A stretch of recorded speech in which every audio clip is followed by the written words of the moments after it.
Hi, everyone, and welcome to Jehovah Boy. I'm your host, Doug Smith. Thanks so much for tuning in. Glad to have you aboard. I'm back with another solo episode. No guest today because I got to keep up with those emails. My inbox is getting flooded thanks to you. I truly appreciate the support.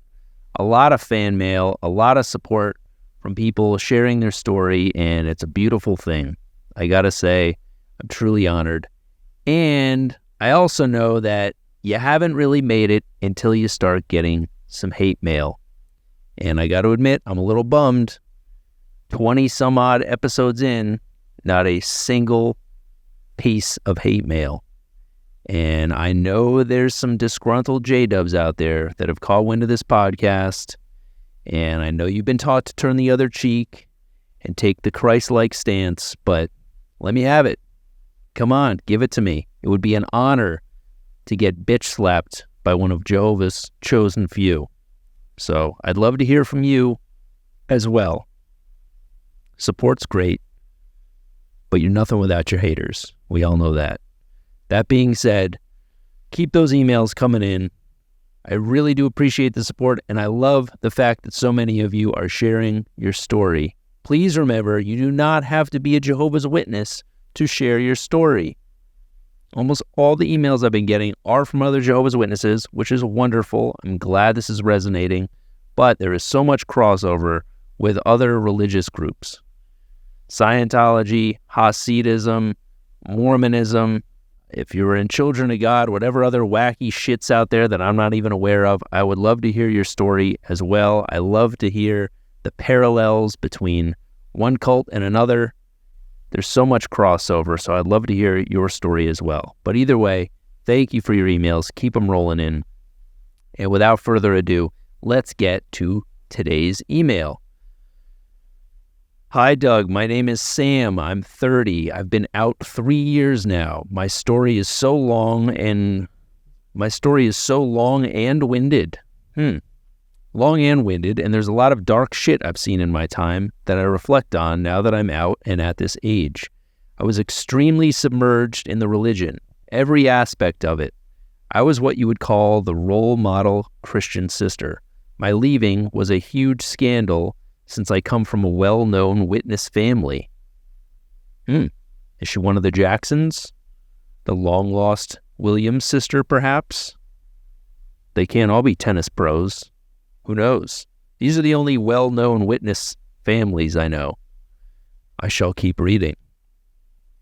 I first want to thank you for creating a podcast to not only shed light on how damaging cults can be, but doing it with humor. Humor was for sure one of the only ways I was able to cope with the realization that I wasted 27 years of my life to the cult. My story is a long one, really long, too long for me to have the ability to write it down, but I was in the Jehovah's Witness cult for 27 years. Now, I must take a moment here to pause and pat myself on the back, because I imagine most podcast hosts, they got an email from somebody that started with, my story's a long one, really long, too long. They'd be like, well, you're not really selling me on this. I'm going to quit while I'm ahead. But I kept reading, damn it, because I care about my people. And if you bothered to send the email, I'm going to fucking read it. So you're welcome. I'm a hell of a guy. Not everyone would do that, but I'm not everyone. So thank you, Sam. And honestly, considering you were in this shit for 27 years, I think you did a pretty good job condensing it. But anyway, let's get back to the email. From Sam, I woke during the pandemic while I was disfellowshipped. So here's a term, woke up. These are terms that I was not privy to when I left the Jehovah's Witness organization. In my time, I left in 2003, and the internet was not what it is now. There was no access to online forums from apostates. There was no YouTube channels, or if there were, it was still early days. The technological revolution had not quite begun. So when I left, you only got one point of view when you left, and that was from the people that you left. So when I was leaving the organization, I was deemed inactive. I was no longer active in the organization. I was not disfellowshipped. But if you were disfellowshipped, you defected, you failed, you went to the dark side.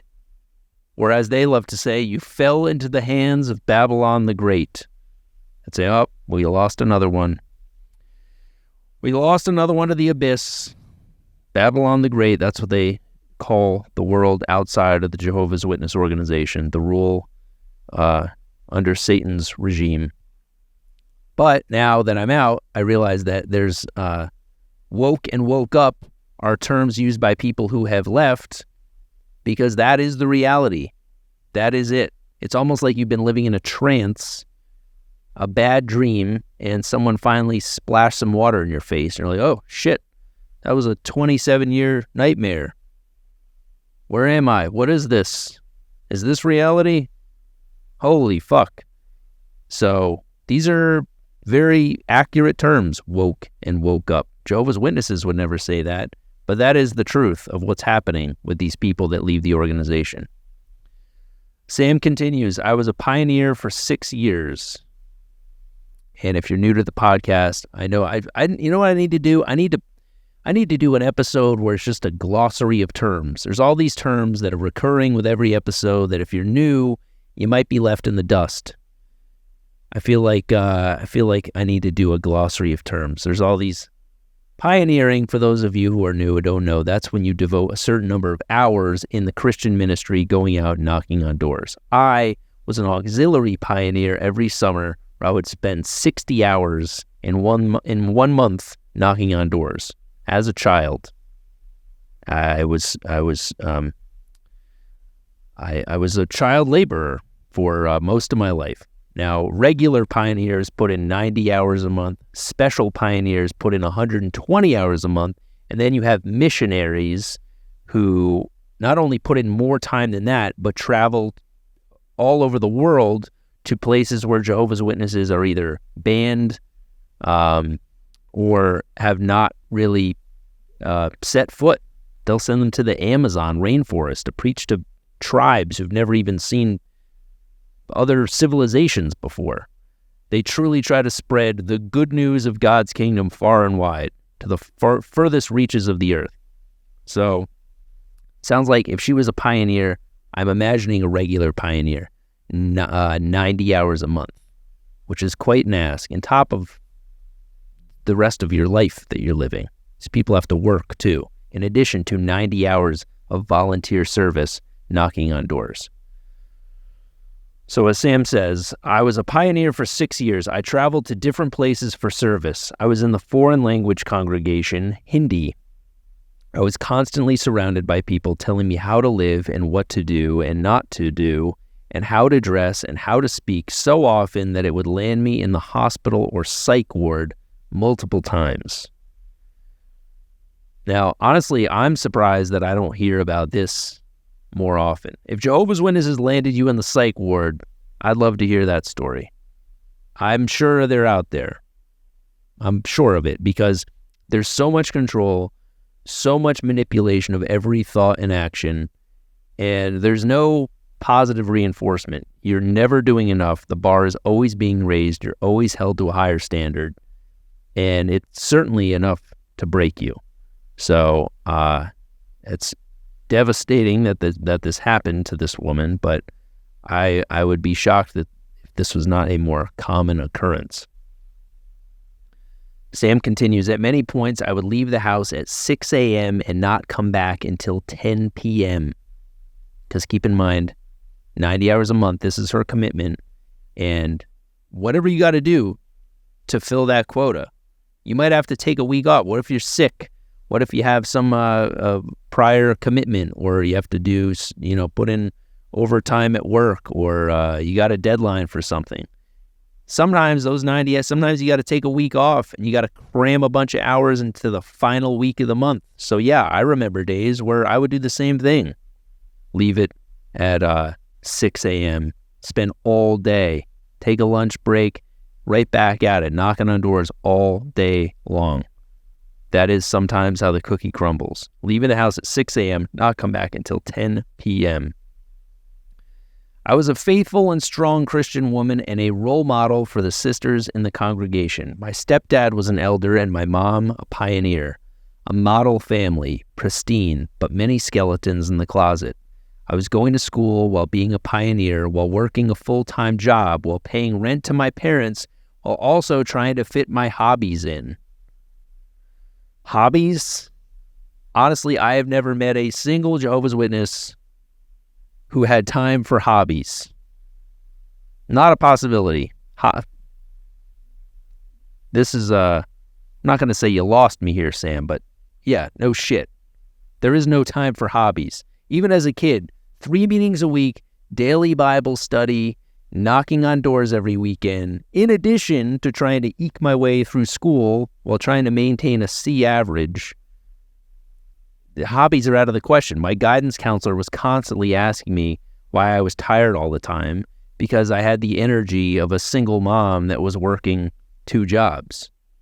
And I actually knew a Jehovah's Witness kid who, on top of, had a single mom. This kid had a single mom. So on top of the commitment of 3 meetings a week, knocking on doors every weekend, daily Bible study, was working 2 jobs to support her child. And I remember hearing her one time say to my mom, "Oh my God, I just wish a man would come along and sweep me off my feet and take care of me." And I'm sitting there thinking, me too, sister. This is fucking grueling. So yeah, hobbies were the last thing on my radar. I only lasted going to college for 2 years and dropped out due to the pressure of the congregation elders and nosy sisters and family telling me it wasn't worth it because the end was near. Yes, the end that has been falsely predicted 5 times. The end has not come soon enough for millions of witnesses around the world who have spent their entire lives in a state of poverty because they've been brainwashed of this promise that Armageddon would save them from financial ruin.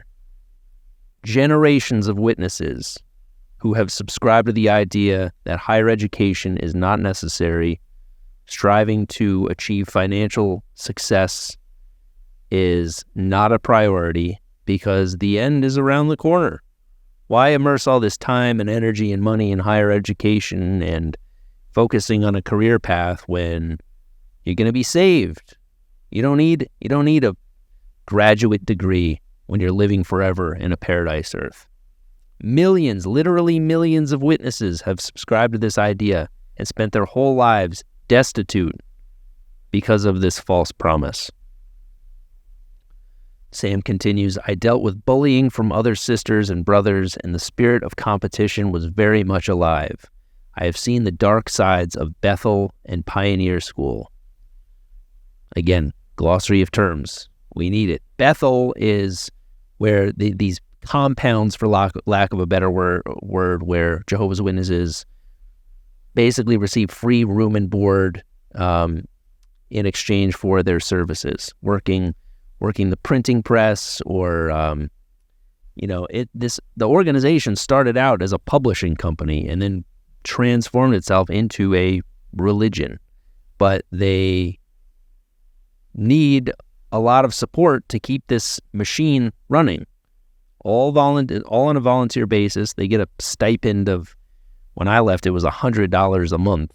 I hope that they've raised it since then, but they're basically utilizing slave labor. Where were we? Bethel Pioneer School. That's where they teach you to, you know what pioneering is now. Pioneer School is where basically they teach you how to have rebuttals to everybody who's saying they're not interested. Sam goes on, I was active in LDC Kingdom Hall construction volunteer and always offering my time wherever needed. This was a reminder for me that I couldn't believe I forgot this. Kingdom Halls, which, glossary of terms, is their place of worship. They don't call it a church, they call it a Kingdom Hall. And they're constantly being built. Maybe not as much anymore because I know that their membership is diminishing.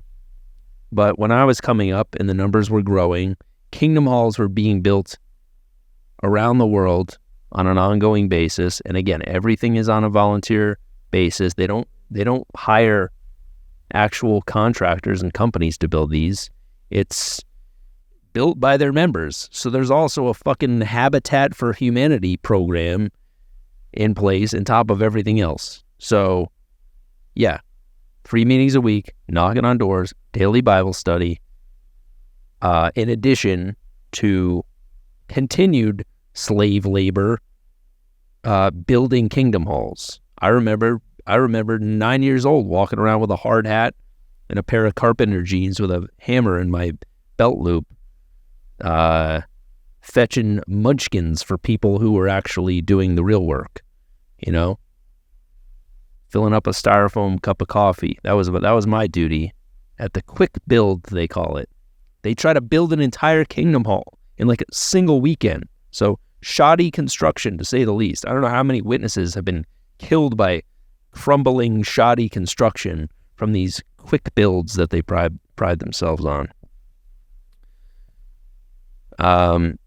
Back to the email. Constantly burning out and still being told I wasn't doing enough. At one point, they took my pioneering away just because I was short 80 hours for the year because I had gotten sick. Now, keep in mind, if this was a job, 80 hours, that's 80 hours in a year. Yes, that would certainly be grounds for a punishment of some sort, namely firing. 80, that's 2 work weeks short.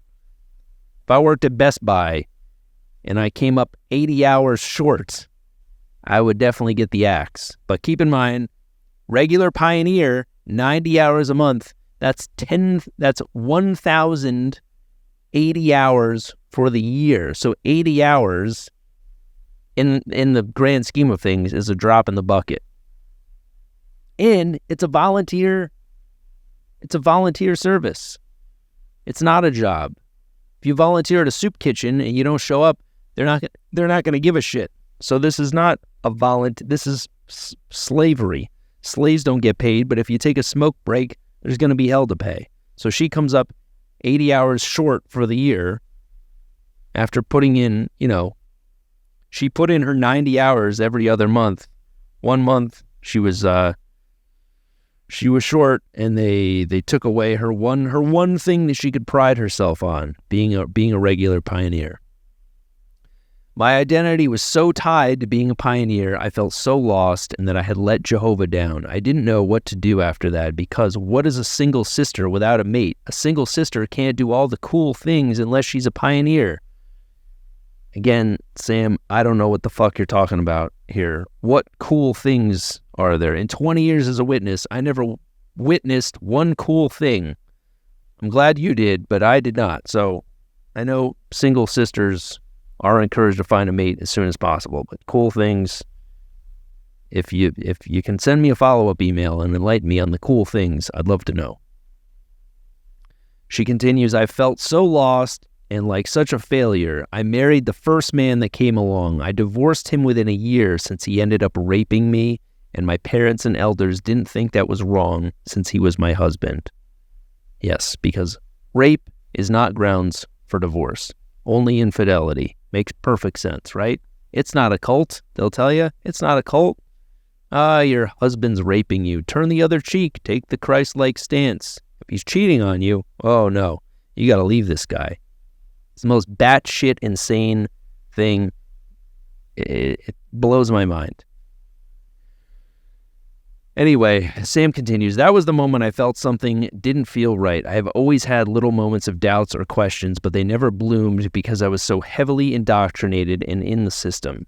But this time, it was COVID, and there was no mingling and being surrounded by it all. I started investigating it all and went down the rabbit hole. This is interesting. This kind of dawned on me. I think that's half the reason they keep you so busy with the meeting attendance and the volunteer service and the, knocking on doors, quick builds, daily Bible study. They know they kind of need to keep you exhausted. They need to keep you so busy in the organization because they know, especially now, with all the portals to apostasy with online media. They know if you've got even an ounce of free time to do a single Google search, you will find a whole world out there to knock you off course. This being one of them. You're welcome. Sam continues, there's obviously a lot to unpack, but that's the gist of it. I felt angry at the time stolen from me. I felt angry at the opportunities I missed out on, like school friends, trips, scholarship, jobs, and sports. I was gaslighted and shamed and guilted in order to keep me in line.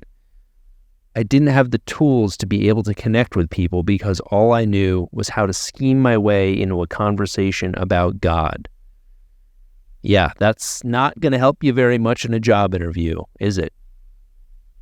You sit down with the head of the company. So, where do you see yourself in 10 years? Well, in 10 years, I see myself enjoying everlasting life after Jehovah has obliterated the rest of humankind at Armageddon. You and all these motherfuckers in here will be long dead unless you get your shit together. So, what do you say? You want to be saved? That's not going to get you the job. But yes, that is the only thing that you're equipped to do is scheme your way, perfectly put, scheme your way into a conversation about God. They don't call it that. They call it informal witnessing. Standing in line to get coffee. And that's what you're trained to do. Any exchange with any non-believer, you can't just have small talk with a non-believer, even if you're talking about nothing offensive, even if they're not trying to lure you to the dark side or immerse you in the culture of Babylon the Great. You can't even barely have an exchange about the weather unless it's a rainy day, huh? You ain't seen nothing yet. Wait till it's raining fire and brimstone. Everything is turned into, they're looking for pathways into dropping these truth bombs about the new system and the possibility to be saved. So yes, this is perfect. How to scheme your way into a conversation about God. You're not taught how to manage money. You're not taught how to, invest, how to market yourself, how to live in the real world and establish yourself as a functioning adult at all. It's all about conversations that will lead toward proselytizing and converting people. Back to the email. Now in my new normal life, I'm still learning social skills. I'm learning to make friends. I have a great career that I wouldn't have had I hadn't taken even those 2 years of college. I have a wonderful partner. It's a shame I spent so much time in anger and resentment. I'm not at a point of acceptance, and I'm trying to continue to speak out, especially on the child abuse cases, about all the lies within the organization. I've been officially out 3 years. I feel like a toddler, honestly. I may have lost my whole family, community, and friends, but freedom doesn't have a price. And I can finally breathe. Thanks, Sam. In the words of the immortal Janis Joplin, freedom's just another word for nothing left to lose. No truer words have ever been spoken. But thank you, Sam. For what it's worth, I felt like a toddler too. I wouldn't say I still feel like a toddler. I've been out for 20 years. I'm 40 years old. In a lot of ways, I feel like a 20-year-old because real life doesn't start until you're out. So you've been out 3 years. Sounds like you're doing pretty damn good. I'm still trying to figure it all out myself. And honestly, every now and then, I tell people I'm a Jehovah's Witness. I have people tell me all the time, really, you seem so well-adjusted. I would never have guessed that you were in a cult. Good for you. But every now and then, I'll say something bonkers. And one of my buddies in particular, I have one buddy, I'll say something bonkers, and he'll give me the side eye, and then he'll be like, oh yeah, you were in a cult. And it's such a I now use that. It's a wonderful get-out-of-jail-free card. So please, do the same. Nothing buys compassion by telling people you were in a cult. You'd say the most off-the-wall shit. I was in a cult. Climate change is a lie. QAnon's the truth. Well, I was in a cult. Maybe not everybody should use it, but you have license to use it. So go for it. But it does sound like you're on the right path and you're doing great, and I wish you all the best. So thank you so much for sending this in, Sam. We appreciate you. But thank you all for tuning in. That's the episode. Thank you so much for your support. I really appreciate you. If you're not already following me on Instagram, please do so. Who Doug Smith is my Instagram handle. Hop on there. Give me a follow. I post clips from every episode, stand-up clips, upcoming tour dates. Please remember to email the show if you would like to share your story. Support us on the Patreon, patreon.com/JehovahBoy, and subscribe to my YouTube, youtube.com/@WhoDougSmith. Thank you so much for tuning in. I love you all. I appreciate the support. And remember, let's get that hate mail going. Give me all your love. Show me all your hate. You ain't nothing without your haters. Give it to me, baby. I love you. I'll see you next week. Goodbye.